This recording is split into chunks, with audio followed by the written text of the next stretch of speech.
My daughter passed away, leaving behind twins. Her husband said, returning these defective kids. I hugged my grandkids. They whispered, as planned, Mom, what is the truth? I'm going to remarry a doctor. I'm returning the kiss with the bad genes. After Mary's funeral, Andy spoke those outrageous words to me and the twins. Anger welled up inside me at his cruel words. I was about to confront Andy and demanded an apology, but he left the waiting room. I thought about chasing after him, but I saw the twins sitting in the corner of the room, heads down. Right now, taking care of the twins is my top priority, not chasing after Andy. Ken, Nick, I'm so sorry. I never imagined it would turn out like this. What a terrible grandmother I am, to argue in front of these young children. I hugged the twins tightly and apologized. But Grandma, don't apologize. Nick's voice was brighter than I expected. His expression was also cheerful. It all went according to plan, Mom. Grandma, you don't have to worry anymore. The twins' words left me stunned. My name is Emily James, and I'm 55 years old. My husband passed away a few years ago, and I currently live alone. Right after my husband passed away, I often felt down. But the reason I'm able to stay positive now is probably thanks to my daughter, Mary. Mary is my only daughter and got married about 10 years ago. She's 32 now and lives with her husband, Andy, and 2 sons, Ken and Nick, making a family of 4. Since their house is nearby, Mary has been regularly visiting me since my husband passed away. Mom, are you eating properly? I heard this cake is popular these days. Let's eat it together. Mary often visits my house, bringing Ken and Nick along. Ken and Nick are very attached to me. Grandma, let's play together. I want to play with Grandma too, they say, jumping at me full of energy. My house, which used to be quiet when I was alone, sometimes gets lonely when I'm lost in thought. But whenever I hear the cheerful voices of the 3, I can't help but smile. Mary, Ken, and Nick have been a great source of support for me. However, Andy rarely shows his face. It seems his job is demanding, and he rarely has days off that coincide with Mary's. I think Andy is a little uncomfortable around me. During New Year's and summer holidays, he comes to visit with Mary and the others, but he always has an unpleasant look on his face. Andy, I'm sorry to trouble you during your precious time off. No. It's fine. He has very little to say and hardly makes eye contact with me. Sometimes, he even sighs. I understand that visiting in-laws can be stressful and not exactly enjoyable. Knowing Andy's feelings, I try to keep my distance as much as possible. However, there was one thing that concerned me about Andy. He hardly helps with childcare or housework. Since the twins were little, Mary had been juggling childcare, housework, and her job. To support Mary, I often looked after the twins and visited their home to help with chores. During those times, Andy would always be lounging on the sofa fiddling with his smartphone. He wouldn't even flinch when the twins cried. Moreover, he would casually ask Mary, who was clearly overwhelmed, "Hey, where's my dinner?" I couldn't stay silent and voiced my concerns several times. Andy, at least do your own things yourself. Mary is taking care of the twins. It's hard enough to take care of one baby, but with twins, it's twice as hard. That's why I believe that couples should work together in raising children. However, Andy just chuckled. Why do I have to be told this by you? It's a problem between us as a couple, so it's none of your business. Besides, I'm earning while I'm providing for the family. I don't think I deserve to be complained about. But Mary is also working, you know? Well, you're on Mary's side, aren't you? Since she's your actual daughter. I wish you could understand how it feels to be attacked 2-on-1 like this. With that, Andy would leave the room looking annoyed. Maybe I was the reason Andy was in a bad mood. I'm sorry, Mary. I said something unnecessary. As a mother-in-law, I probably shouldn't have interfered in their marital issues. I immediately felt apologetic towards Mary. However, Mary shook her head and thanked me for my actions. Oh, you don't have to apologize, Mom. It's okay. I'm at my wit's end because he doesn't listen to me no matter how many times I tell him. So it was a relief that you said it for me. Thank you. There were dark circles under Mary's eyes as she said that. Because of the uncooperative Andy, Mary was practically raising the twins alone.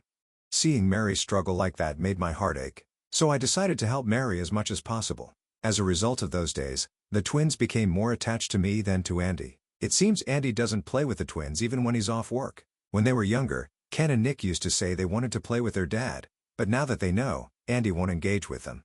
The twins seem to have lost interest in their father. When the 4 of them visit for holidays, the twins mostly talk to Mary and me, hardly conversing with Andy. Perhaps they don't know how to interact with Andy. And Andy himself seems indifferent to his twin sons. While Mary and I play with the twins, Andy would just be fiddling with his smartphone to kill time. Of course, Mary isn't happy with this situation either. Andy, you're the only father the twins have. Can't you make some time for them? After the twins had gone to sleep, Mary repeatedly pleaded with Andy to understand. However, Andy's behavior never improved.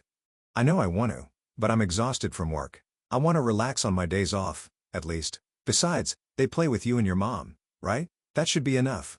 In the end, the distance between the father and sons remained. The twins turned 6, and Mary seemed to have given up on Andy. I understand that Andy works hard for the family. Still, both Mary and I wished he would spare a little more thought for the twins. After that, I continued to regularly meet with Mary and the twins, drawing energy from them. They were my adorable grandchildren and a kind daughter. At that time, I believed that the days we spent together would continue forever. However, Mary's demeanor gradually started to change. "Are you okay, Mom? What's wrong, Mary? You don't seem well." Mary and the twins came to visit my house as usual, but Mary's complexion looked unusually pale. When I tried to make tea, Mary quickly offered to help, but she stumbled as if she might be experiencing dizziness. I told her to rest and laid out a mattress in the next room. "I think I'm just a little tired from work and housework." "I'm sorry. You should go to the hospital. Your face is pale." "No, I'm fine. I'll be okay after I rest." But I couldn't see it as just a lack of sleep. Even when the twins were playing in the living room, I could hear Mary's pained voice. The twins were also worried, their expressions clouding over. Mary continued to look unwell after that day. Despite my insistence, she kept saying that she was fine, saying she was just tired. I was worried that she might collapse if this continued. I thought about consulting Andy, wondering what he thought since he must see her at home, but my expectations were far off the mark. "Mary hasn't been feeling well lately. How does she seem to you, Andy?" "Is that so?" Andy laughed through his nose on the other end of the phone. I couldn't hide my surprise at his response. "Is that so? If you live together, you should notice things. Mary hasn't been herself lately. Come on, you're overthinking it. You're too protective just because she's your daughter." Of course, as our mother, I'm deeply concerned about my mother. But Andy is Mary's husband. Shouldn't he be worried about his wife's well-being? It would be terrible if something happened, so of course, I'm worried. You two are a couple. Shouldn't you be a little more concerned? Yes, I understand.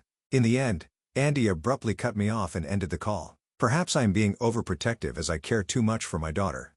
After Andy's words, I decided to refrain from consulting him in the future. Still, Mary's condition didn't improve. I managed to persuade her, saying she couldn't keep working in her condition, and urged her to see a doctor. As a result, Mary was diagnosed with cancer. Due to the late detection, there was nothing that could be done. Mary's prognosis was a year at most, and the moment I heard that from the doctor, my world went dark. Why did Mary have to suffer such a fate? When I noticed Mary's poor health, I should have forced her to go to the hospital. Then maybe the disease would have been detected earlier.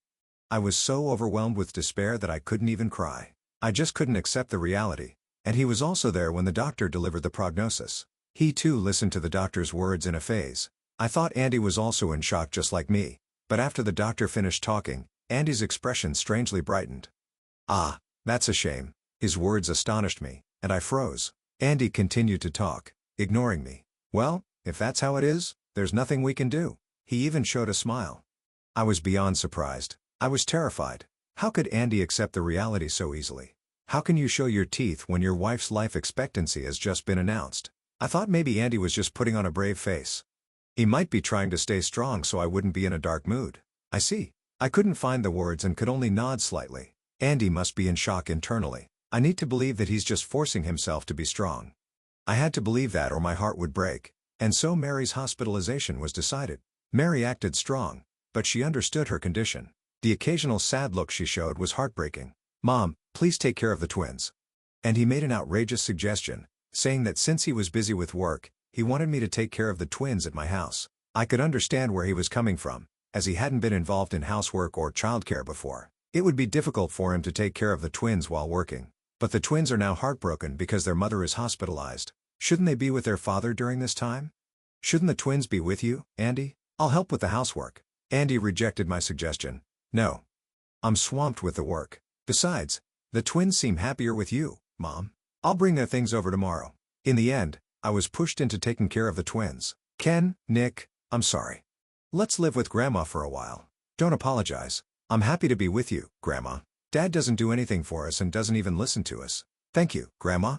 The twins smiled happily. Even if it was just a brave face, I was happy to hear it. I decided to take good care of the twins for their sake and for Mary's sake. But even after I took in the twins, Andy never came to see them. After about a month, I contacted him, but all I got was a single text message back.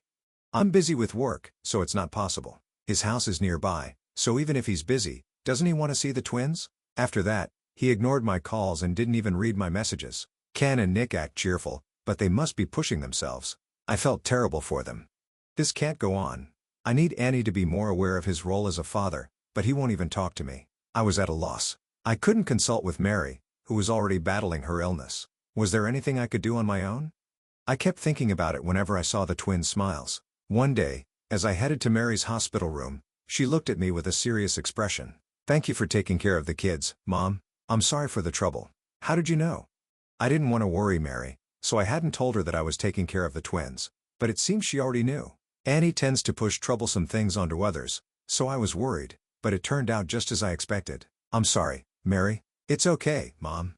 I can handle anything for the kids, but don't push yourself too hard, okay?" I never imagined it would turn out like this. Tears glistened in Mary's eyes as she said that. I don't understand why such a hard worker like Mary has to go through this. I was filled with frustration and anger. "You can leave the kids with me now. They're both waiting for you to come home." "Yes. I'm not giving up yet." Mary forced herself to smile and look straight at me, despite her painful body. "That's right. You'll definitely get better, Mary."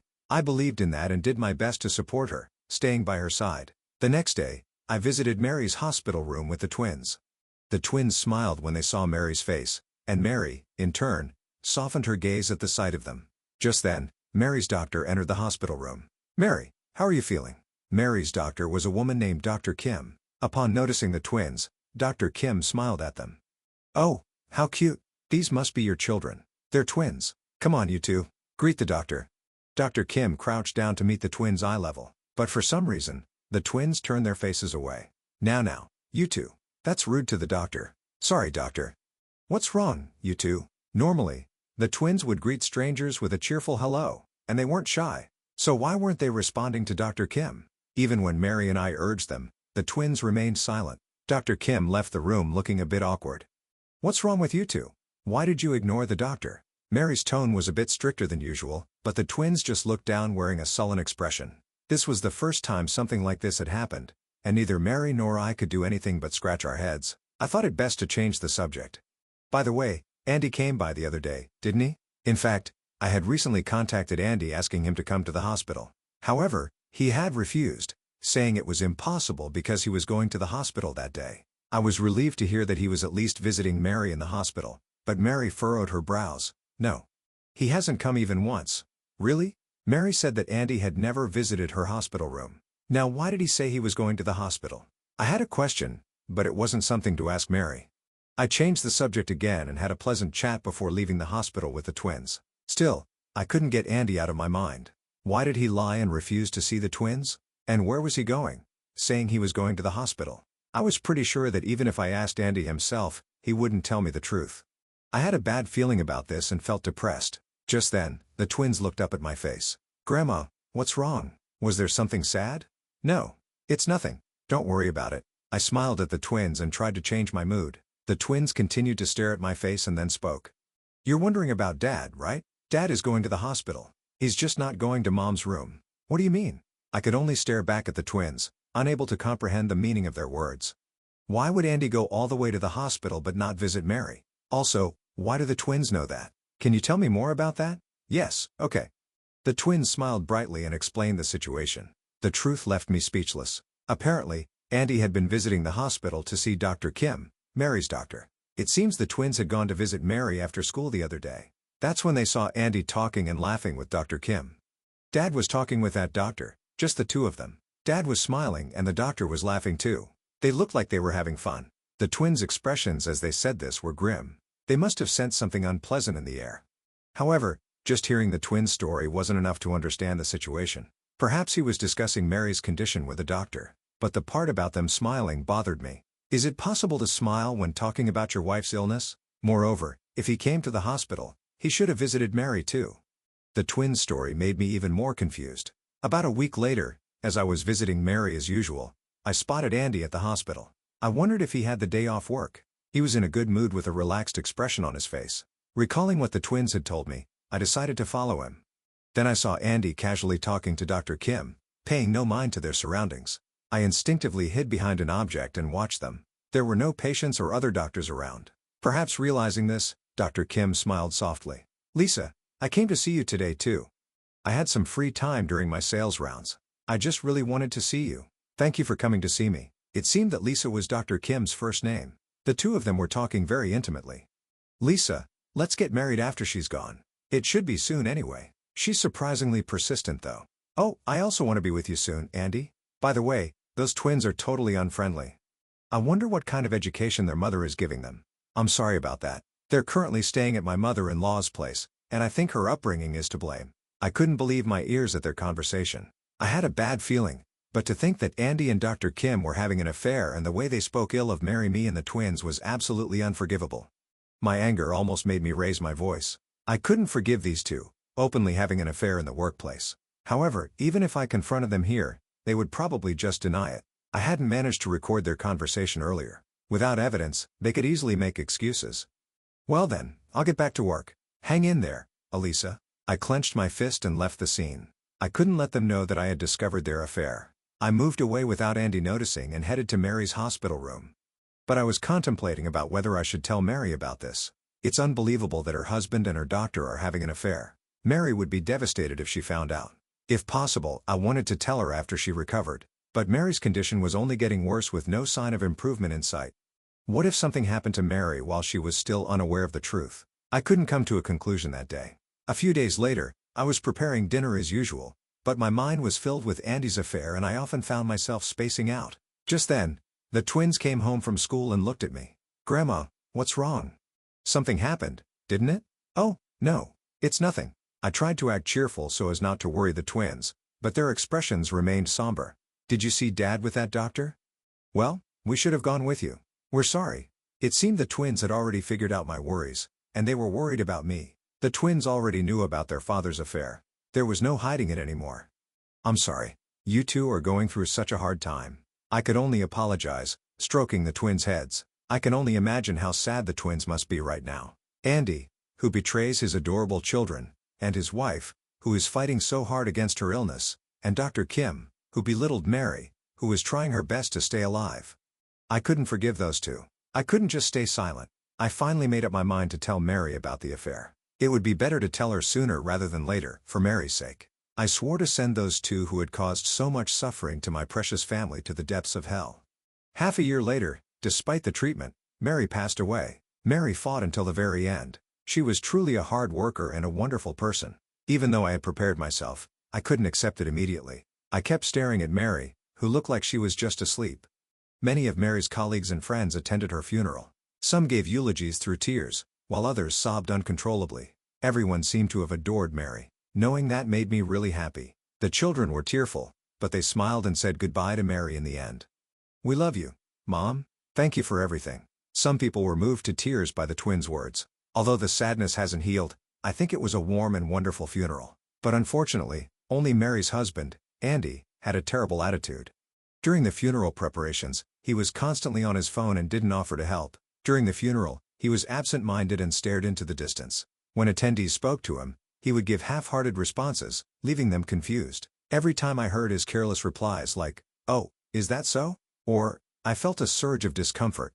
Andy, what was that attitude? Everyone came to see Mary off. After the funeral, I called Andy out in the relatives' waiting room. I couldn't stay silent after seeing his behavior. But Andy ignored my words and just grimaced, looking displeased. It was as if he was saying, "Don't talk to me. I thought he would at least act properly today, but you're Mary's husband. I need you to be strong for Mary's sake." Andy glared at me sharply when I said that. "Even if you say that, it's fine now, isn't it? Mary's gone after all. What are you saying? I'd appreciate it if you praised me for even attending the funeral. I'm busy with work, you know." Andy expressed his irritation and complained. It seemed pointless to say anything more to him. I gave up on trying to reason with him and changed the subject. "We'll have a discussion about the twins' custody at a later date. Please make time for that." "Ah, custody."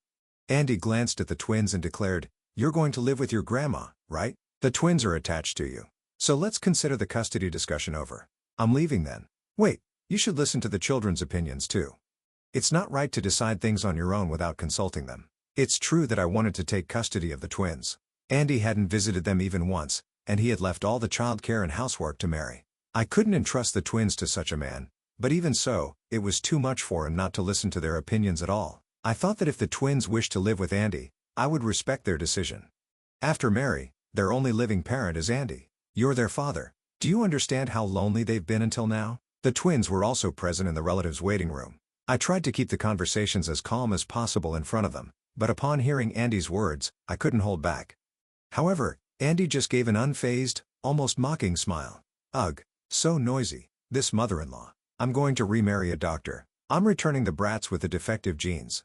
What did you say? It seems that Addy had already given up on hiding his relationship with Dr. Kim.